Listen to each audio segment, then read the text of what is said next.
হামজা শমীদের পর এবার বাংলাদেশের হয়ে খেলতে আগ্রহী ব্রিটিশ বংশোদ্ভূত ফুটবলার ট্রেভর ইসলাম। শুরু হয়েছে তার পাসপোর্ট তৈরির কাজও, তবে এ বছরেই তার লাল সবুজের জার্সিতে খেলা হবে না বলেও জানিয়েছেন তার এজেন্ট আবিদ আনোয়ার। এছাড়া আরেক ফরোয়ার্ড জায়ান হাকিমেরও পাসপোর্ট তৈরির কাজ চলছেও বলে জানান এই এজেন্ট। হামজা চৌধুরী, যিনি বদলে দিয়েছেন বাংলাদেশ ফুটবল নিয়ে সবার ভাবনা। প্রিমিয়ার লিগ খেলা এই ফুটবলারের লাল সবুজের জার্সি গায়ে মাঠে নামার গল্পটা নতুন এক অনুপ্রেরণা। দিন দিন আগ্রহ বাড়াচ্ছে বাংলাদেশি বংশোদ্ভূত ফুটবলারদের মাঝেও। এবার আলোচনায় যুক্তরাষ্ট্রে বেড়ে ওঠা আমেরিকান ফার্স্ট টায়ার ইউনিভার্সিটি লিগের ক্লাব স্ট্যানফোর্ড মেন সকার ক্লাবের তারকা ফরোয়ার্ড ট্রেভর ইসলাম। দুর্দান্ত ফিনিশিং ও পজিশন ইতিমধ্যেই নজর কেড়েছে তিনি। লাল সবুজের জেনুইন নাম্বার 9-এর অভাবটা পূরণ হতে পারে তার মধ্যে। ট্রেভরের বাংলাদেশের পাসপোর্ট তৈরির কাজ চলছে পুরোদমে।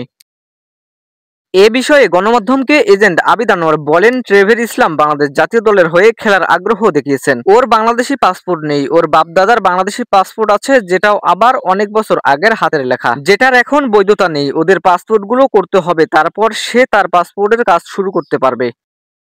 তবে এবছরে মাঠে দেখা যাবে না ট্রেভরকে। আবিদ বলেন, তার কিছু পরীক্ষা থাকাতে এবছরের উইন্ডোতে তাকে পাওয়া সম্ভব নয়। তবে বাফুফে আর হেড কোচ চাইলে আগামী বছরের উইন্ডোতে তাকে খেলানো সম্ভব।